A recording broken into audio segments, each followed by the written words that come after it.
Do we actually need one of these when we go out? Hey guys, my name is Derek and welcome back to my channel. Today I'm going to be talking about the Cygnett 5000 mAh power bank, and do you actually need one? So what type of devices do we normally take out which potentially could run out of battery in the middle of the day in a situation where we're unable to charge them? Things that come to mind are things like our phones, our tablets, camera gear, and maybe laptops. And the question is it practical or even feasible to use one of these power banks on the go, or whether indeed you actually need them at all? Because batteries these days have such good battery life that under most circumstances, if you charge your device fully before you leave home, there's a pretty good chance that you don't need to charge on the road, especially if you have a piece of tech that allows you to change batteries. Now, this is obviously not the case with things like laptops, phones, and tablets as well. Now, this one by Cygnett is 5000 milliamps. It costs, as you can see from the price tag, $39.95. First question to ask is, how far does 5000 milliamps get you? For most of us, we probably aren't going to be at a point where our device is actually completely 100% dead flat. We may be down to 10 or 15%. Is 5000 milliamps actually enough to put a full charge in some of these devices? Having a quick look, I found that the latest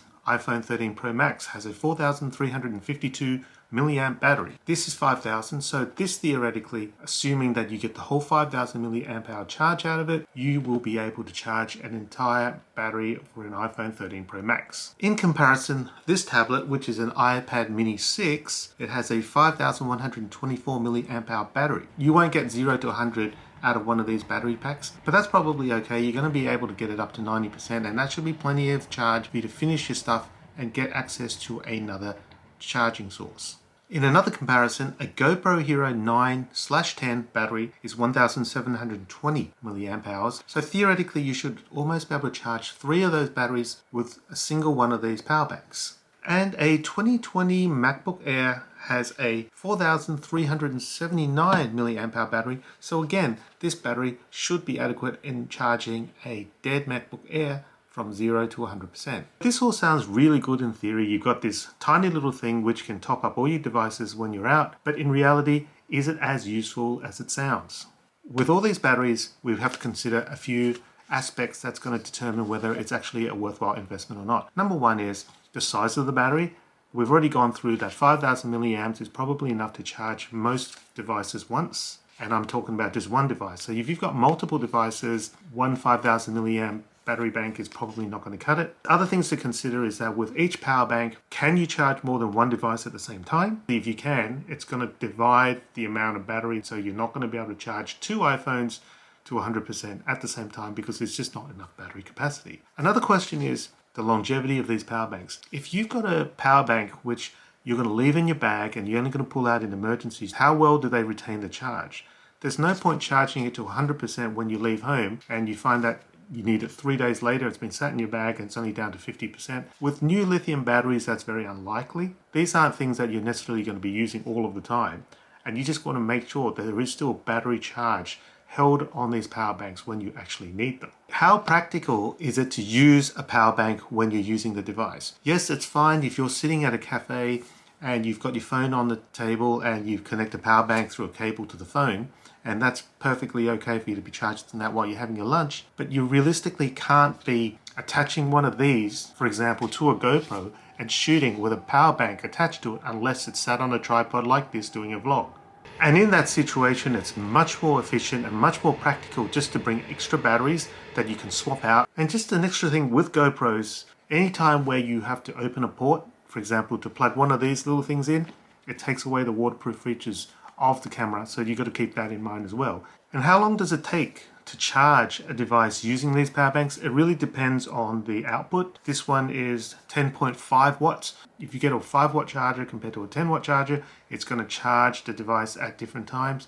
And if it takes 4 hours to charge, it hardly seems to be any point, because when you're charging devices, in general, you can't use them unless, as I said, you're sat at a table having lunch or something like that. If you're sitting in an office, you could probably just plug it into a charger at the office. If you're sitting in a car, that's highly likely you can just charge it via the charger in your car. So these battery packs are really designed to be on the go when you have time to charge the battery when you're not actually needing to use the device for a period of time. And you can't get hold of an actual electric plug / wall charger. And a little quick unboxing of this one. So this is a Cygnett. It is 2nd generation, and it says it can charge 2 devices at the same time because it's got a USB-A port and it also has a USB-C port.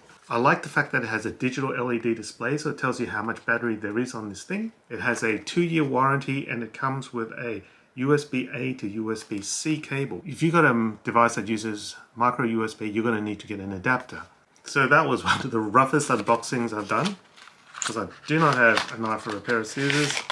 And here it is. So there's nothing else in the box. It comes with a shortish USB-A to USB-C cable. And it comes with this cool looking power bank. Some of these come pre-charged, some of these don't. The thing is, if you need it in an emergency, you go to a store and you buy one of these power banks and they're not pre-charged, it's pretty much useless. So you need to look out for that. The documentation is a warranty card, so it has a 2-year warranty. So one of the things that I mentioned earlier is that it's really important that these battery packs do retain their charge. When it says charge your device, recharge by connecting a compatible cable. To check the remaining charge on your power bank, press the power button once. There actually is a power button, I've completely missed it. So you press it once and we'll actually tell you there is 76%, I don't know how well you can see that because of the glare, but there's 76% in this battery pack. So it comes kind of pre-charged but not fully pre-charged. It depends on how long it's been sitting on the shelf. So obviously with an external power bank, it's another thing you're going to have to carry around with you. Weight becomes an issue as well. You don't want to be lugging around a big brick. So this is, as I said, a Generation 2 Charge Up Boost 2 5,000 milliamp hours. This is something that I bought a number of years ago. It's been really good. It's retained its charge really well. This one is a Morphe Power Station XXL. It is about 5 years old and it's still retaining its charge really well. It's got some buttons on the side that tells you how much charge there is in this power bank. And this one is 19,500 watts. So basically it's 4 times the charge of this. So you can see the size. This is significantly heftier. It's bulkier. It's like a brick. But it does charge 4 times as much as this little battery. So this is probably enough to charge an entire laptop. It's also got 2 USB connectors. Do you really want to be carrying this around when you've been carrying that around? And do you really need a almost 20,000 milliamp hour power bank when you go out? It really depends on your usage of your devices, but this is certainly much less portable than the little tiny baby one. So just in summary, power banks are useful, but they do have their limitations. The major one is you have to carry another device and you often cannot use the device whilst you're charging, and it does take a significant amount of time to fully recharge a device. So if there are times where you actually physically need to be charging a device whilst you're using it on the go, you should consider one of these power banks. But if you can easily get access to a car, to an office, to a friend's house where you can charge it, probably not necessarily. And if you've got a device which you're capable of swapping out batteries, then you're much better off just buying extra batteries. One of the things to remember, one of the advantages is that, for example, if you're doing a time lapse with a GoPro, you can't swap out batteries halfway through the time lapse. So attaching one of these bad boys to your GoPro is going to extend the battery life and allow you to complete your time lapse. So thanks for watching, and remember to like and subscribe. I hope I've been helpful in helping you make a decision as to whether a power bank is something that is necessary for you.